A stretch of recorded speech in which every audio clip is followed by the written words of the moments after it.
This is Tim Reed, Richard, in Virginia. It's back. I found a picture of Georgie. A lot of people have told me that it poisoned their childhood. It scared the hell out of millions of people.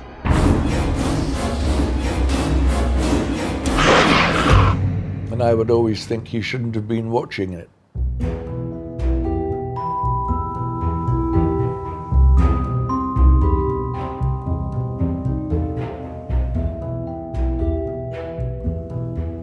You're looking for kids that have a little bit of a soul, kids that have an adult feel to them so they can handle what's coming. Our director came to me and he said, Jim, I'm losing it with these kids. We got in a lot of trouble, both on set and off. I had a crush on Jonathan Brandis. I thought he was pretty cute. They made him put a mole on his cheek. Oh, the poor kid. At that time, what was really popular was to find the iconic TV actors that would be ensemble players. You're dead, fat boy.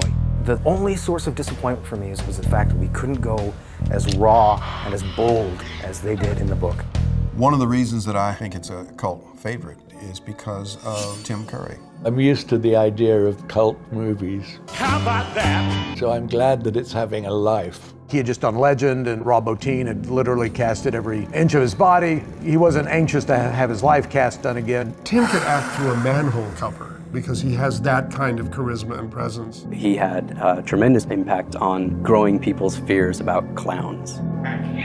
The mythology of clowns being scary has exponentially grown over the last 20 years. Sightings of a mysterious clown have been creeping out some people in Staten Island. Media sites have been abuzz with stories of a mysterious and creepy clown. I do feel this book and this movie had some influence on that. At the time, John Wayne Gacy had just happened, so we're dealing with people being afraid of clowns.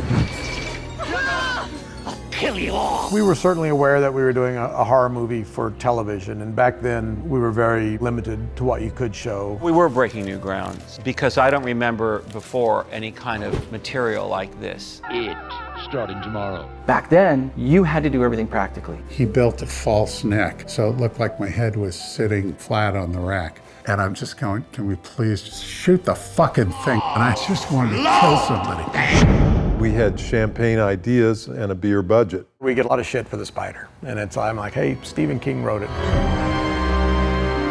Pop culture has taken ownership of this miniseries. But I never realized that it would go as far as it's gotten. I didn't really pay much attention to the impact that I was having. I was just something I was doing as a kid. This is battery acid, you slime! It's talking some pretty serious talk about what it's like for each of us to be a child. The fun and the scary parts.